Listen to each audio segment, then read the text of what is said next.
কেমন আছেন সবাই?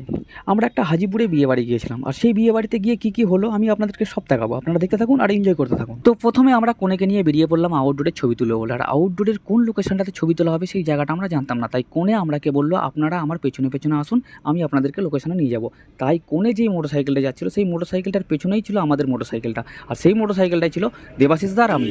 দেবাশিস দা গাড়ি চালাচ্ছিল আর আমি বসেছিলাম। তো যাওয়ার পথে একটা স্কুল মাঠ পড়েছিল, সেই স্কুল মাঠেতে ফুটবল খেলা খুলেছিল। এখনো পর্যন্ত ফুটবল খেলা শুরু হয়নি বলে তাই আমরা মাঠের পাশ দিয়ে চলে আসলাম। স্কুল মাঠ পার করে দেখি রাস্তার দুপাশে সবুজ রঙের আলুর গাছের চাষ করেছে মানুষ। আর সেই দুপাশের মাঠের মাঝখান দিয়ে আঁকা বাঁকা পথ চলে গিয়েছে। আর সেই রাস্তার মাঝখান দিয়ে আমাদের দুটো মোটরসাইকেল বয়ে চলেছে। কত দূরে যাবে জানি না, তবে কোনে আমাদেরকে যত দূরে নিয়ে যাবে তত দূরে যেতে হবে। তবে আপনারা অবশ্যই জানাবেন এই ফাঁকা মাঠে সবুজ রঙের আলুর গাছের চাষ কেমন লাগছে। তো ফাইনালি আমরা লোকেশনে পৌঁছে গিয়েছিলাম। আর লোকেশনে পৌঁছে গিয়ে আমি আগে ছিলাম আর কোনে আমার পেছনে হেঁটে হেঁটে আসছিল। কোনের সঙ্গে আরো 4-5 জনের আসার কথা ছিল, কিন্তু তারা হেঁটে হেঁটে আসছিল বলে তারা এসে এখনো পৌঁছয়নি।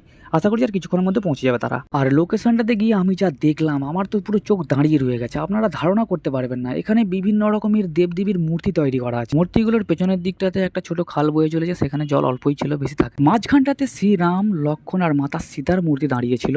আর এনাদের তিনজনের মূর্তি দেখে আমার মনে হচ্ছিল সত্যি সত্যি যেন রাম, লক্ষ্মণ, সীতা আমার চোখের সামনে দাঁড়িয়ে আছে। এই পাশে ছিলেন বজরংবলী, হাত জড়ো করে কাঁধে গদা নিয়ে আর হাঁটু মুড়ে প্রণাম অবস্থায়। আর এই পাশে ছিল ভগবান শ্রীকৃষ্ণের মূর্তি বাঁশুরি হাতে দাঁড়িয়ে তার বাহনের সঙ্গে। আর শ্রীকৃষ্ণের এই পাশে ছিল ব্রহ্মদেব।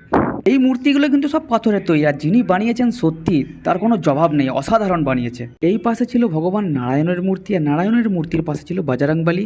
আর বজরংবলী নারায়ণের মাঝখানে ছিলেন দেবাদিদেব মহাদেব। আপনারা কমেন্টে সবাই জানাবেন মূর্তিগুলি কেমন লাগলো আপনাদের। প্রথমে আমি কনেকে দাঁড় করিয়ে কিছু ভিডিও ক্লিপ নিয়ে নিয়েছিলাম, তাই দেবাশিস দা কনেকে সিঙ্গেল দাঁড় করিয়ে কিছু স্টিল ছবি তুলছিল খুব মনোযোগ সহকারে। ওখানে দাঁড়িয়ে ছবি তোলা হয়ে যাওয়ার পর এখানে বসিয়ে কিছু সিঙ্গেল ছবি তুলছিল দেবাশিস দা। ওখানে ছবিগুলো কমপ্লিট করে আমি সবাইকে বললাম আপনাদেরকে সবাইকে মাঠের মাঝখানে যেতে হবে। প্রচন্ড রোদ ছিল তাই ভয়ে কেউ যাচ্ছিল না, কিন্তু আমি বুঝিয়ে বলতে তারপরে সবাই যাওয়ার জন্য প্রস্তুতি নিল। কনেকে বলেছিলাম বরের টোপোটার সমেত আপনি মাঠের মাঝখানে যাবেন, তাই কনের একটু লেট হয়ে গেছিল। সবাই যখন মাঠের মাঝখানে পৌঁছে গিয়েছিল তারপর আমি ওনাদের কাছে গেছিলাম। ওনাদের কাছে যাওয়ার পর আমি ওনাদেরকে ভালো করে বুঝিয়ে বললাম ভিডিওটা এরকম হবে, তখন ওরা বুঝতে পারলো। ওই ভিডিওটা কমপ্লিট করার পর তারপরে কনেকে মাঝখানে রেখে কনের ডান পাশে 3 জনকে, কনের বাঁ পাশে 3 জনকে রেখে কিছু ভিডিও ক্লিপ আর কিছু স্টিল ছবি নিলাম। ভিডিও ক্লিপগুলো যখন নিচ্ছিলাম তখন কিন্তু আমার কিছু প্রবলেম হয়নি, কিন্তু যখন দেবাশিস দা স্টিল ছবিগুলো তুলছিল তখন একটু প্রবলেম হচ্ছিল, কারণ কারো চোখ এইদিকে তো কারো চোখ ওইদিকে, কেউ বন্ধ করে রেখেছে কেউ খোলা রেখেছে। আর এইগুলো একটু ক্যামেরাম্যানের লাইফে হয়ে থাকে, কিন্তু ম্যানেজ করে ছবিগুলো তুলে রাখতে হয়।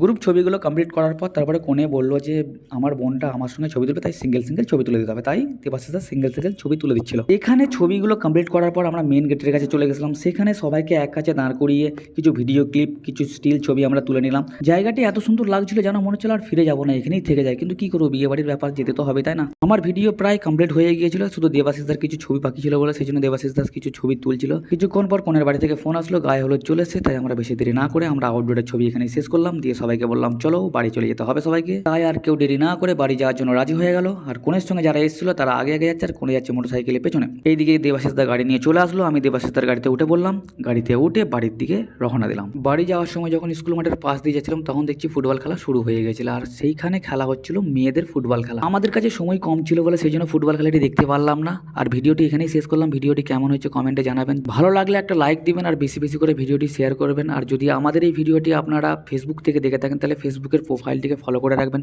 আর যদি ইউটিউব থেকে দেখে থাকেন তাহলে ইউটিউবের চ্যানেলটিকে সাবস্ক্রাইব করে রাখবেন। আবার দেখা হবে পরের ভিডিওতে। Bye, tata.